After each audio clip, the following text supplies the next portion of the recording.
Rodney Terry and the Texas Longhorns made two big additions to their bench depth. Is it enough to put them over the edge and into the conversation as a potential Big 12 champion? You are Locked On College Basketball, part of the Locked On Podcast Network. Your team every day.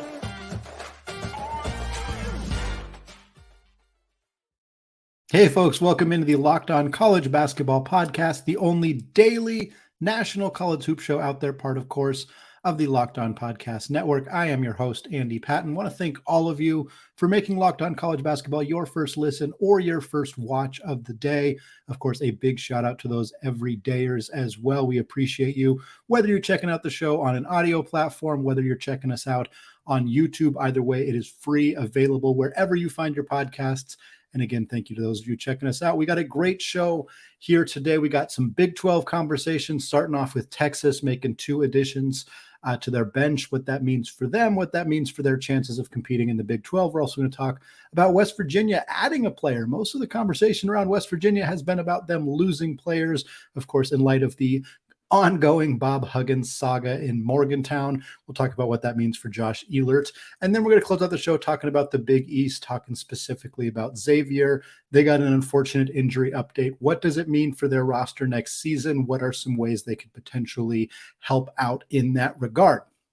But we start at 40 acres. We start in Texas, Austin, Texas, with the Longhorns. Rodney Terry made two more additions to the team. It's been a very up and down tumultuous offseason for Texas. We had conversations with Locked On Longhorns host Jonathan Davis about, is this the end? They're losing so many players. Of course, they had a lot of out of eligibility seniors on the roster last year: Serge Rice, Marcus Carr, Timmy Allen, etc. And it kind of looked for a while like they weren't going to have just about anybody back. There was some serious concern about what that was going to look like. Then they get Dylan DeSue back. They land Kadin Shedrick from Virginia.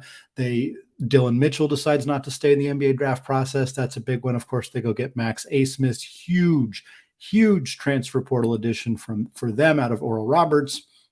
And suddenly the pieces started coming together. Started to look like, okay, everything's going to be all right in Texas. Brock Cunningham's coming back. Like we're going to be fine.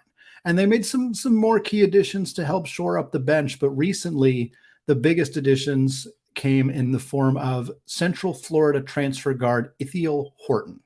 Horton is a 6'5" grad transfer, again, from Central Florida. He is in his final year of eligibility. He spent the beginning of his college career at Delaware, one season at Delaware, all the way back in 2018, 2019. He averaged 13 points, 3 boards, and 1.5 assists there. Shot 41% from deep. And really, that's the story of Horton's entire career. He had the 1 year at Delaware. He spent the next 3 seasons playing at Pitt. Well, he sat out in the 1920 season because he's old enough to have been a player who had to sit out when he first wanted to hit the transfer portal. Sat out in 1920, spent the next 3 seasons all at Pitt in the ACC and shot 37.1% from 3, 37.9% from 3, and then after those 2 years at Pitt, spent the last season at Central Florida, shot 34.8% from 3, while averaging 12.3 points, 3.7 boards, and 1.6 assists. This is a really big-time addition for Rodney Terry's team. It gives them consistent outside shooting.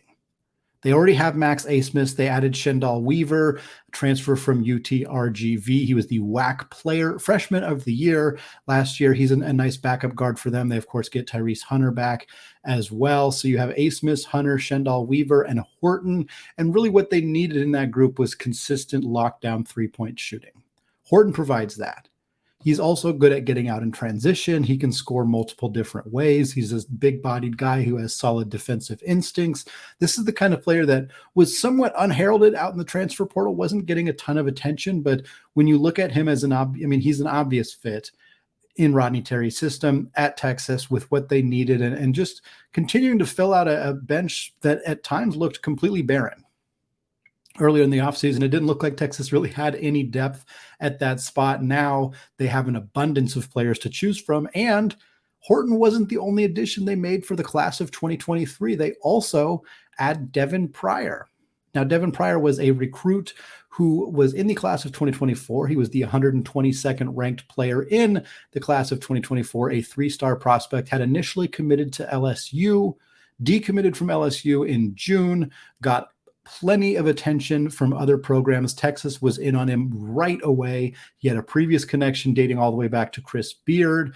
He had connected with Rodney Terry prior to committing to LSU. So as soon as he decommitted, Rodney Terry and his staff got in on the action, talked to him. He decided he's going to commit to Texas. And not only is he coming to Texas, he is reclassifying, and he's going to join the Longhorns next season in the class of 2023.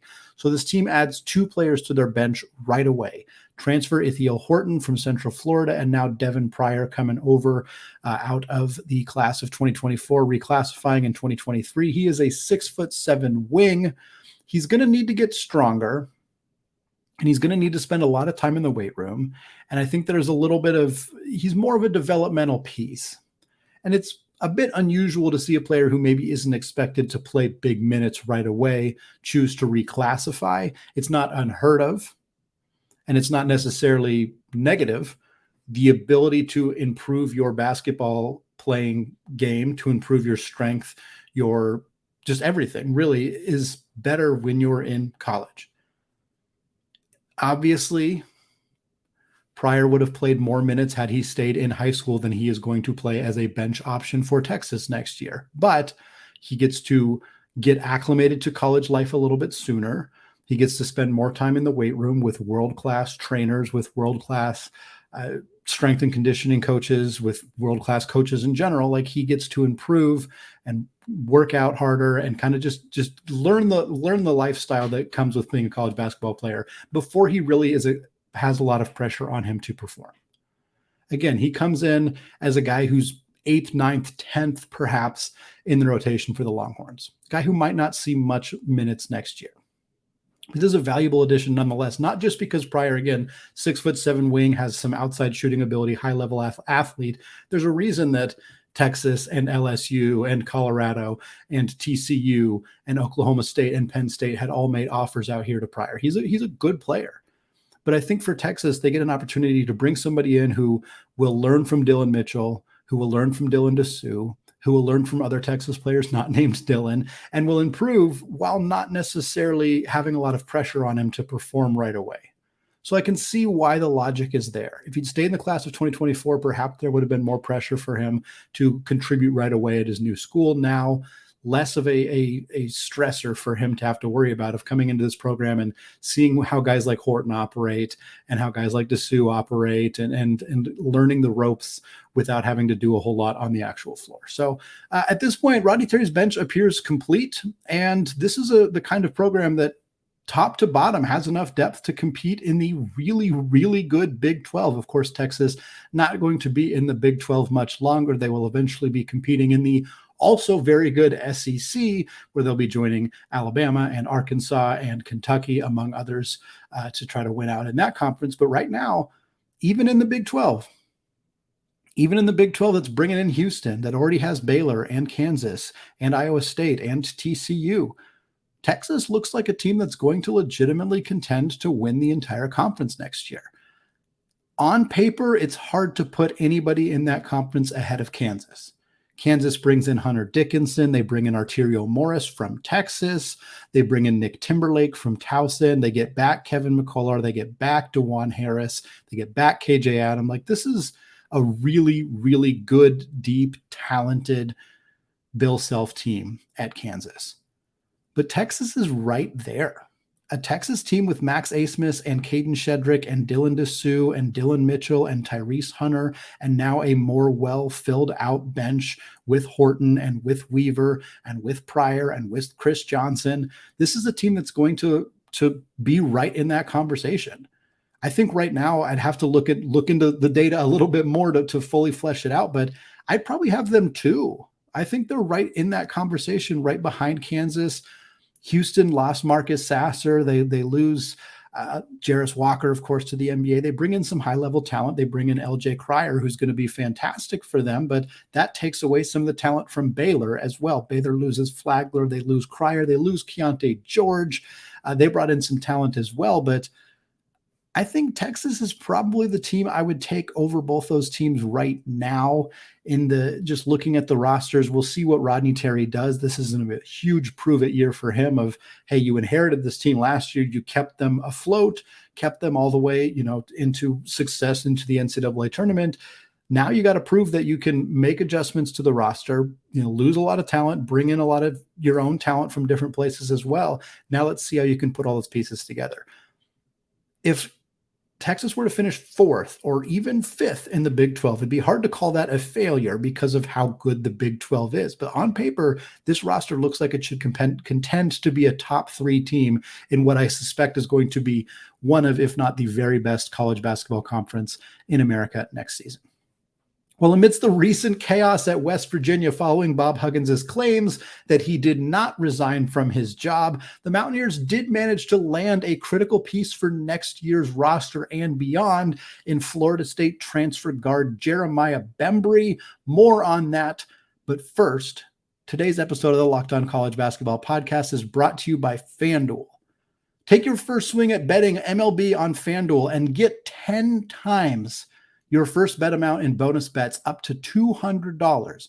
That's right. Just bet $20 and you'll land $200 in bonus bets, win or lose. That's $200 you can spend betting everything from the money line to the over-under to who you think is going to hit the first home run each game. You can bet this all on an app that is safe, it is secure, and it is super easy to use. Plus, when you win, you can get paid instantly. There is no better place to bet on MLB action than FanDuel, America's #1 sportsbook.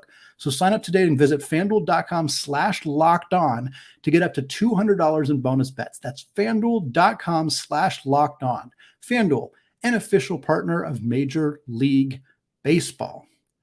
All right, folks, want to thank all of you for making Locked On College Basketball your first listen or your first watch of the day. We got more fun conversation coming your way later this week. We're going to talk about Kentucky basketball after adding Trey Mitchell and getting Antonio Reeves. Are they back in business? We'll talk about some summer league performances that we love, summer league performances we maybe don't love, and we'll continue to keep you updated on high school recruiting as well. For now, though, want to talk about a semi-positive news story out of West Virginia. There haven't been very many of those in the last few months. Of course, Bob Huggins, dating back a few months, made a very inappropriate comment on a radio station that kind of set the wheels in motion for him to get a punishment from West Virginia that did not result in him losing his job. Then he goes out and gets a pretty horrific DUI in Pittsburgh a few weeks ago.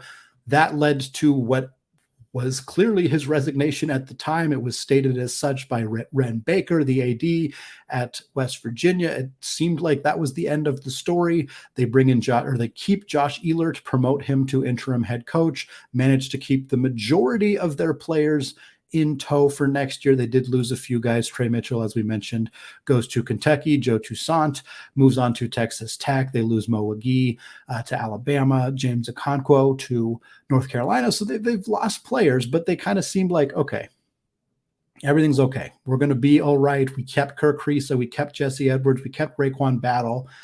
But then Bob Huggins starts saying, hey, I didn't resign. I want to keep my job. I expect to keep my job. So now that's kind of the whole story that is being kind of dealt with right now. But in the midst of all of that, Josh Eilert, he has a job to do. And part of the job that he has to do is help put more players on the roster to replace the players who have already left. And he did that for the first time since taking over as interim head coach of the Mountaineers. He landed a player in the transfer portal. Of course, really unideal time to take over a roster because the amount of players available in the transfer portal is just limited. And the amount of players who are capable of contributing at a program like West Virginia, there just aren't that many left. But they went out and got a very intriguing, very mysterious player to bring into the mix in Morgantown, and that is Jeremiah Bumbry. Jeremiah Bumbry is a 6'6" guard who was at Florida State last year, but he did not play. He was a medical redshirt for undisclosed injuries. I assume that West Virginia's training staff, the coaching staff, they know what's going on. They know the situation. They know his medicals. They know whether he's going to be healthy this year. I assume, but we do not really know anything. Jeremiah Bumbry is a bit of a mystery in terms of who he's going to be at the Division I level and what he's going to look like in the Big 12. Again, 6'6" guard. He was a 3-star prospect out of high school in Allentown, Pennsylvania. He had a pretty solid list of schools recruiting him, but again, not exactly wasn't UCLA, Duke, Kentucky, Kansas. It was Columbia and Detroit and Georgia Tech, Howard, Lehigh, LSU, Mississippi State, Ole Miss, Oregon State, Penn, Rutgers, Seton Hall, Temple, and Santa Barbara. That's the list of schools that offered him out of high school, along with Florida State, of course, where he ultimately ended up going. Then we don't see him play at all for an entire season. He enters the transfer portal. Really wasn't a lot of conversation surrounding him as a portal prospect. And then he lands at West Virginia. Totally makes sense as an addition for West Virginia. They still have 4 scholarship spots to fill. Like we said, they lost Trey Mitchell and Toussaint and Wagee and Okonkwo, and Jose Perez is in the transfer portal right now. They are actively recruiting him back, hoping that he will stay and actually play in Morgantown after he was unable to play last year because of an NCAA ruling that kept him out of action for the 2022-23 season. So if they can get Perez back, that's going to really help, but they'll still have 3 scholarship spots even after that. Bembry is a guy who comes in, maybe he contributes right away, maybe not, but he's got 4 years of eligibility remaining. So getting a guy, the great article written by Matt Norlander, an article we're going to talk about more on the Locked On College Basketball podcast later this week, in fact, but talked a lot about how teams are not prioritizing high school recruits, and they're prioritizing using the transfer portal and various other ways to build rosters. But one of the quotes that really stood out is that guys who transfer after their first year are insanely valuable because in theory, they're not going to transfer again. They might. Gonzaga landed Efton Reed last year, viewing him as a very valuable player to add in the transfer portal as a backup to Drew Timme, who was then going to kind of develop within the system. He decided to enter the transfer portal again and is in the process of getting a waiver to play at Wake Forest next year. We'll see if he does. But for West Virginia, they're going to look at Bembry as a guy who probably isn't going to transfer again. And they're hoping that he then gets to develop for the next couple of years. Whether he's ready to play right away kind of remains to be seen. But this is more of a long-term addition for West Virginia. And again, it makes sense when right now their history or their future is a little bit murky. Go get somebody who you think you can invest in, who might stick around a little bit longer. That makes sense to me. What else West Virginia is going to do? Kind of hard to say. Looking at their roster right now, they're short on forwards. From a guard perspective, they're in okay shape. They have Raekwon Battle. They have Jeremiah Bumbry, as we mentioned. They have Kobe Johnson. They have Kirk Kriisa. They have Omar Silverio. And they have Seth Wilson.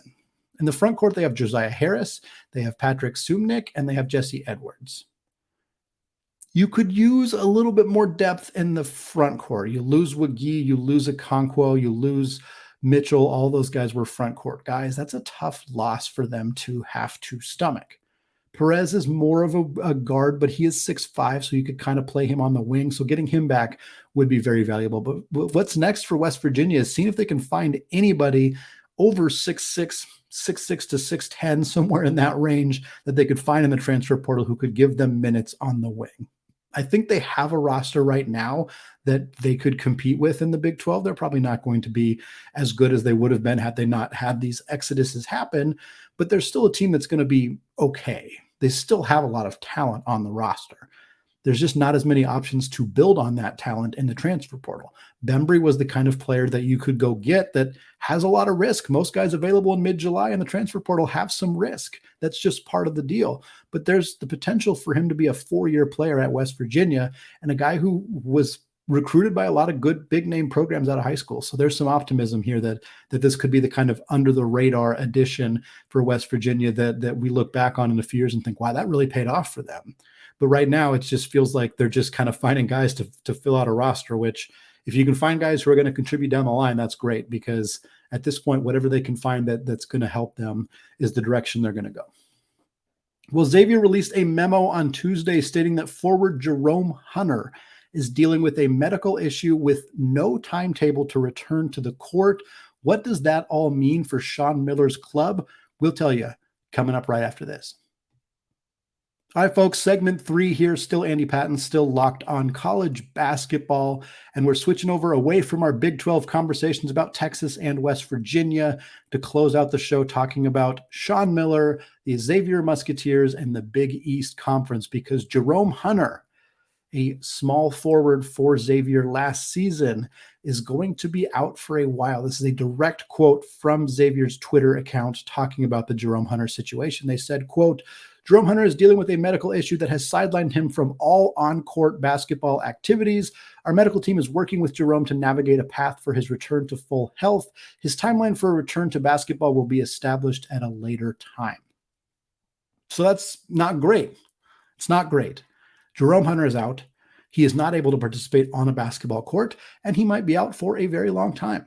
The fact that they're trying to navigate a path for his return to full health, it's kind of just jargon. I'm not sure exactly what it means, but it implies that he is multiple steps away from being able to participate in any kind of basketball activity, which is steps away from being able to participate in full 5-on-5 game action. So Jerome Hunter is going to be out for a while. Without any more information than that, we can't really speculate beyond that, other than it seems like Xavier is going to have to make they're going to have to figure out what they want to do here, because this is a program that's already lost a lot of talent. Now, Hunter's a guy who he had his best season of his career last year. He's a 4-year guy, 5th and final season coming up, depending on how much he plays. If he has to miss the entire year, of course, he could come back for another season after that. He spent 2 years at Indiana, spent the last 2 years at Xavier, and last year was the best year of his career. 21 minutes per game, just under 8 points, 4.5 boards, 1.3 assists. Not a good three-point shooter, only 11.1% last year, but he was a blistering 59.7% on two-pointers. Kind of a fan favorite guy at Xavier, a guy that a lot of fans love. There's a Jerome Hunter fan club Twitter account. Just an enthusiastic, high-energy guy, does a lot of the little things, and was one of the most valuable returnees for Xavier heading into next season. Still is, but if he's going to be out, that's a really tough loss, because Xavier already lost Sule Boom. He went to the NBA. He ran out of eligibility. Jack Nungy ran out of eligibility. Adam Kunkel ran out of eligibility. Those 3 of their leading scorers from last year are gone just purely by not having any more college eligibility. Beyond that, Colby Jones stays in the NBA draft process and gets himself selected in the second round. The only real key returner that they have is Zach Fremantle, one of their bigs, and he's a very, very good scorer, but that's kind of it. He's now the only returner over 5 points per game besides Jerome Hunter. So you have Fremantle coming back, Jerome Hunter, if he's healthy. Next up is Desmond Claude, who averaged 4.7 points per game last year. Now, it's not all doom and gloom in Cincinnati for Xavier. To be clear, this program made some tremendous transfer portal additions. Sean Miller, ever the recruiter, he went out and found himself some dudes to add into this program. They go get Davion McKnight from Western Kentucky, 6'1" point guard who averaged 16.5 points per game last year with the Hilltoppers. They also get Quincy Oliveri out of Rice. He, 6'2" guard who averaged just under 19 points per game in Conference USA with Rice last year. So that's 2 very high-level scoring guards to get out of the portal. They also add Abu Usmane from North Texas, guy who averaged 11 and 7 at 6'10", and they get Logan Duncombe from Indiana, 6'9" forward, 3 points, 1.7 boards per game last year. So they're bringing in talent. They're bringing in guys who all should contribute right away for this team, but it's still really hard to lose 3 seniors, to lose a really valuable do-it-all player like Colby Jones, and then to have your kind of glue guy, your linchpin, your fan favorite, a guy in Jerome Hunter, who now his status is extremely up in the air for next year. Again, maybe he's fine. Maybe this report ends up being a situation where he doesn't get to do much over the summer, but by the time October, November rolls around, he's in a situation where he can contribute. Maybe he starts the season out 100% healthy. Maybe he doesn't play at all. If I had to pick between those two things, which is most likely, I'm kind of leaning in the second direction. I don't think you release a presser in mid-July about a player's injury history if you think there's a reasonable chance he's going to be fully healthy by the time the season starts. Typically, you wouldn't do that. So my theory here is that this is probably the kind of injury that's going to severely impact how much Hunter can play for this team at all next season. And I wonder if it's the kind of thing that's going to cause Xavier to maybe look back into the transfer portal. I don't think it's a coincidence that shortly after this announcement, Xavier became connected to Jose Perez. Jose Perez, up to this point, has primarily been contacted by Michigan, Gonzaga, Oregon, and Georgia Tech. We talked about it on an earlier podcast this week about the schools that were really invested in adding Jose Perez. And now Xavier's on that list. Perez is going to take a visit to Michigan. It sounds like Gonzaga and Oregon remain firmly in that conversation, but now Xavier's here. And I have to imagine that that is in some way a response to what's going on with Jerome Hunter. Jerome Hunter, 6'7", kind of plays more of the three. Jose Perez, 6'5", kind of more of a two guard. But I could see Xavier and Sean Miller thinking, hey, we got another piece who might not be around for us next year. Who can we find to add to this team that's going to help us in any capacity? Jose Perez is one of, if not the very best player available in the transfer portal, just in terms of the previous production he's had in his career. And Xavier, Sean Miller runs a high-octane offense, likes to get out and go. Perez would really thrive in that offensive setting. Would love to kind of see what he does alongside two other guards who put up really big numbers at low major levels in McKnight and Oliveri. Those two guys and Perez, that's three guys who were ball-dominant guards in college at their previous stops. How Sean Miller navigates having all three of those guys on the roster would be very interesting, because Perez is not the same player as Jerome Hunter, who, again, is more of a dirty work guy in that sense. But Sean Miller strikes me as the kind of coach who's just going to go get as much talent as he possibly can, and he'll figure out how to put all the pieces together after that. If they can land Perez in response to Jerome Hunter's injury, that's a coup for Sean Miller and Xavier. I don't think that they will. It sounds like Michigan's putting a lot of pressure here to try to land him. I think Gonzaga is a very solid landing spot for Perez as well, just based on again, the offensive sets that they run and just the need that they have on the roster currently. But if Perez doesn't go to Xavier and we see the Musketeers start looking for more additions, they start contacting other players. Maybe somebody reclassifies. Maybe they look for some of the best 2023 prospects who are still available. I think you can start to kind of put the pieces together that's probably a sign that Hunter's not a guy that they're expecting to give them very much production next season, which would be a bummer. He's a fun player to watch play basketball, and I hope that this is something that he does return from either at the start of the season or at least early into the season, and it ends up not being a huge storyline for Xavier. But again, not a lot of teams are releasing injury updates in July unless the guy's pretty seriously injured. And if that's the case for Xavier, that's a really tough loss. Not just for Hunter, of course, it's devastating, but it's a tough loss for Miller and the Musketeers as well. And they may look in the next couple of weeks to see if they can find a way to replace that, either by adding somebody like Jose Perez or whomever else they can find in the transfer portal. All right, that is going to wrap it up for us today here on the Locked On College Basketball Podcast. More fantastic stuff coming your way later this week. We'll talk about Kentucky. We'll talk about some summer league players who are stock is up, stock is down, what that means about our scouting process, what that maybe means about the colleges that they went to last year. All that coming your way later this week on the Locked On College Basketball Podcast. Thank you all for listening. We appreciate every single one of you, whether it's your first time, 10th time, 100th time listening to the show. It is very much appreciated.